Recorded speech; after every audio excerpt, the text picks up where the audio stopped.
Hello, my name is Moshe Weisblum, and I have the privilege to be a 14th generation rabbi. May I invite you to watch a fun and interesting YouTube.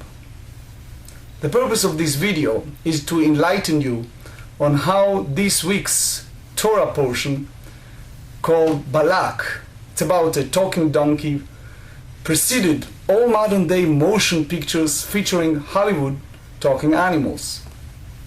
You'll see how God is the original creator of stories involving talking animals and how the following YouTube will express that idea. In the story, the donkey is sent by an evil magician to curse the Jewish nation, but in the end, through God's intervention, He blesses them instead. So I hope you will find this entertaining and encourage you to read the Torah and enjoy more life lessons that are related to modern day experiences between this week's Torah portion regarding talking animal and all the contemporary successful Hollywood blockbuster movies that people go to in droves. Enjoy. I hope you like it. Hi everyone. What if we could talk to the animals? Mickey Mouse, the beloved Walt Disney character, appeared on screen in 1928 and thus began America's and eventually the world's fascination with talking animals. Hollywood soon caught talking animal fever, each one becoming more captivating, more adorable, and more lovable. We've heard lisping ducks from Daffy Duck, a psychoanalytical horse from Mr. Ed, the compassionate deer, Bambi, the capricious chipmunks from Alvin, a family of Jewish mice immigrant, Fable, all sorts of barnyard animals like Babe, nautical creatures like Nemo, like Little Mermaid, and even combatant turtles like mutant ninja turtles, lions and tigers and bears. Some spout words of wisdom, others, like the Lion King Scar, were ruthless manipulators. But always, at the end of the story, good overcome evil. Truth was triumphed, and lessons about the human character were learned. These communicating creatures, thought to be the product of some of the most masterful and creative minds, such as Walt Disney, Steven Spielberg, and Jeffrey Katzenberg, were not the originators of the talking animals. One has only to look in the book of Genesis and read the words of the first genius of manipulation. The talking serpent seduces Eve and deliberately tricks her to turn against God's warning. The first lesson about human character is that we are weak. Overcoming the urge to go against God's word is a lifelong journey. The Bible begins with this very powerful lesson, a talking serpent, a symbol of all those elements that can derail us from following God's commandments. In Parashat Balak, the Moabite king summons his sorcerer Bilam to place a curse on the Jewish nation. Against God's advice, Bilam sets out on his donkey to curse the Jewish people.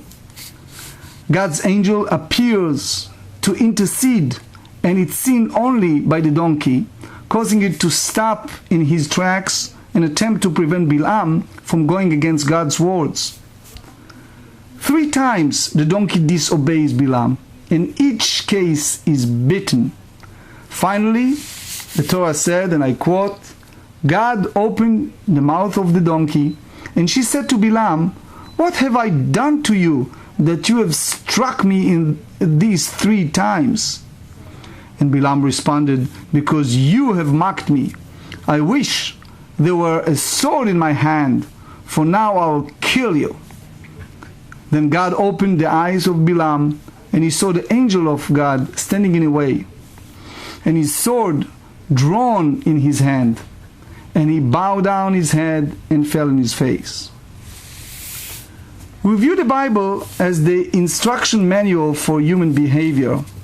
All outcomes, good and bad, frailty and heroism, devotion and defiance, morality and immorality, contained within it are the stories and histories that make the lessons relevant to us and hopefully drive us to make good decisions.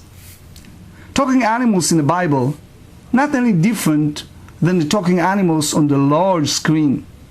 Permit the reader to escape from reality on some level so that the lesson becomes easier to understand and drive the moral home. It may not be part of a billion-dollar commercialized industry with colorful theme parks, but perhaps the ups and downs of life's tribulations are enough of a roller coaster ride without requiring an exorbitant entry fee. Since Passover, we have been studying Pirkei Avot, and will continue to do so throughout the summer. In the Ethic of the Fathers, chapter 4, Ben Zoma asks, "Who is wise?" And the answer is that we learn from everyone. So why not the animals? In the book of Job, chapter 12, and I quote, "But ask the animals, they will teach you. Every one of them knows that the hand of the Lord has done this.